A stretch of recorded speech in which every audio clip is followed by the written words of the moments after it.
Bismillahirrahmanirrahim. Welcome back to my channel. This video is going to be on software defined radio, and we're going to look at something different. We're going to try to learn how much power and how much current it takes for a PlutoSDR or any SDR software like PlutoSDR, or you can say HackRF, in transmitting and receiving mode. So for example, first we're going to take Analog PlutoSDR and we're going to try to transmit a signal, and we're going to try to receive a signal. First, we're going to try to transmit our signal.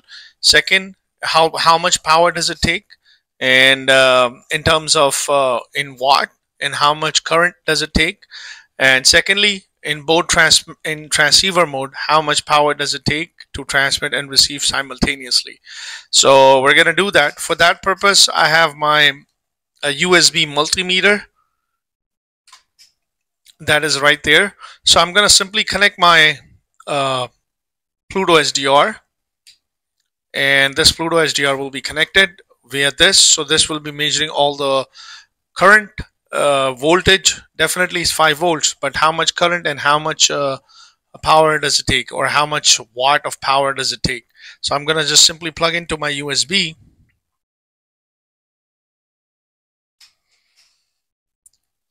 Hold on a second, I think I've plugged it at the wrong port.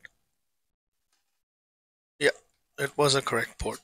All right, so once you have plugged this in, my Analog PlutoSDR start firing up.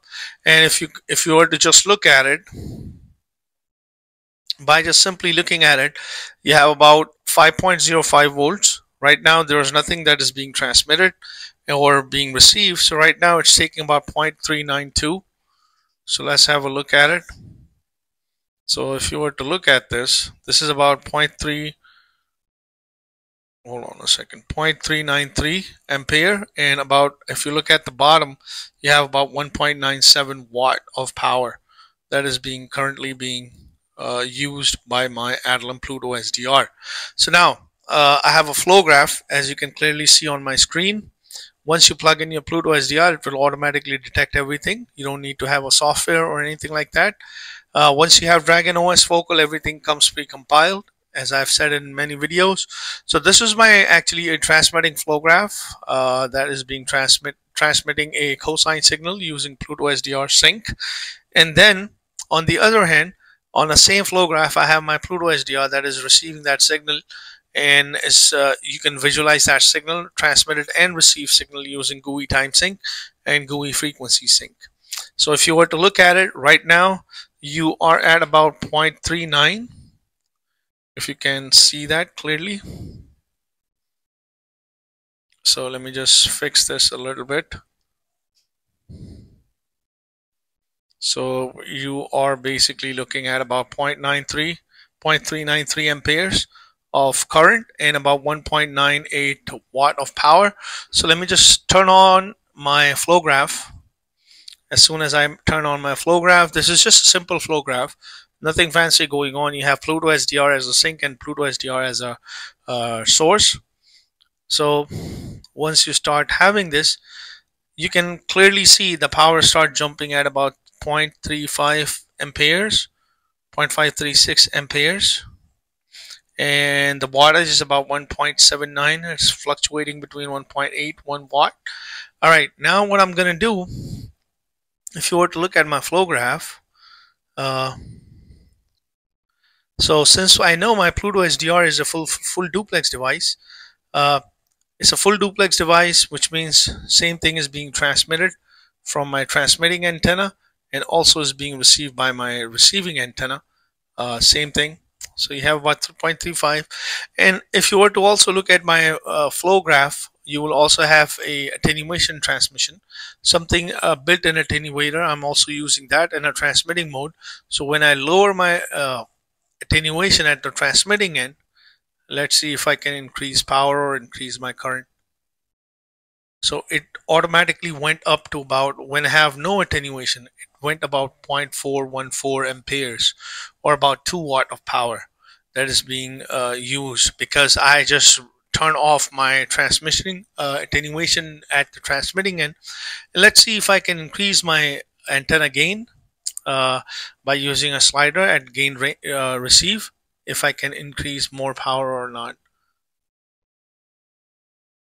So nothing is happening. So you get about 0.422 amperes. It's fluctuating between 0.422. So not a significant difference when I'm moving this around or anything like that. But you can clearly see that indeed you will have. So now when I turn on my attenuation at the transmitting side, let's see if I can lower the power down. Yes, indeed I can. Let me increase my attenuation more, so I can go up to about what about 1.82 watt and about 0.36 or 0.360 amperes of power or current value and about 134 milliwatt hour.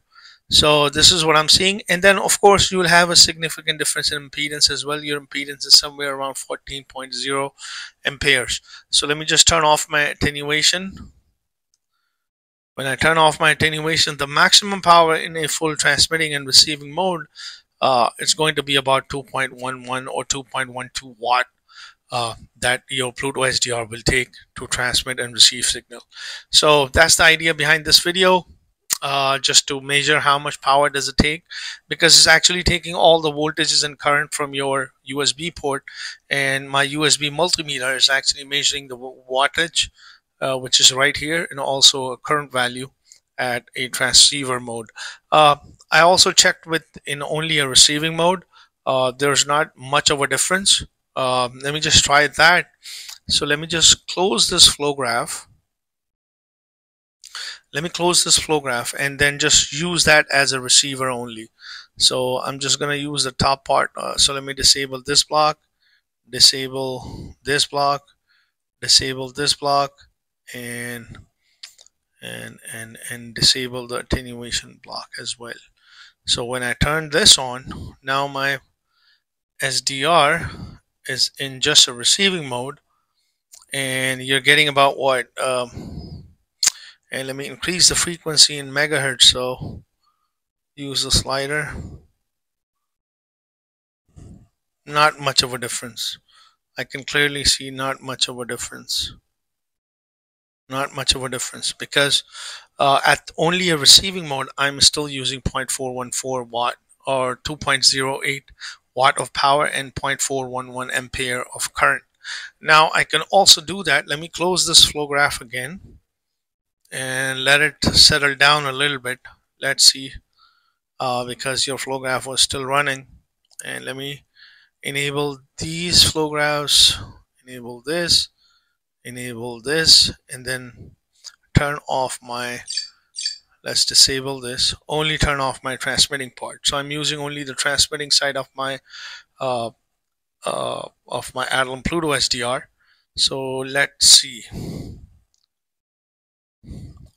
So when I transmit my signal, and let me turn off my attenuation, let's see how much. So I'm still at about 4.11 ampere, 0.411 ampere, 0.411 ampere, or 0.1413 or 410 milliamperes, and about 2.07 watt. So I think probably the maximum value in a transceiver mode, the wattages that I was getting, which is somewhere around 2.17, but either in transmitting and receiving mode, either mode, you get about 2.06 or 2.07 of wattage when you're using PlutoSDR in either a transmitting mode and a receiving mode. In full duplex mode, I know I can go up to about 2.18 or 2.20 watt of power. So I hope you find this video a little bit intuitive, just to know when you're working with these devices how much power does it take in transmitting and receiving mode or in a complete transceiver mode. So if you have any questions, leave it in the comment section, and don't forget to like and subscribe to my channel, and thanks for watching.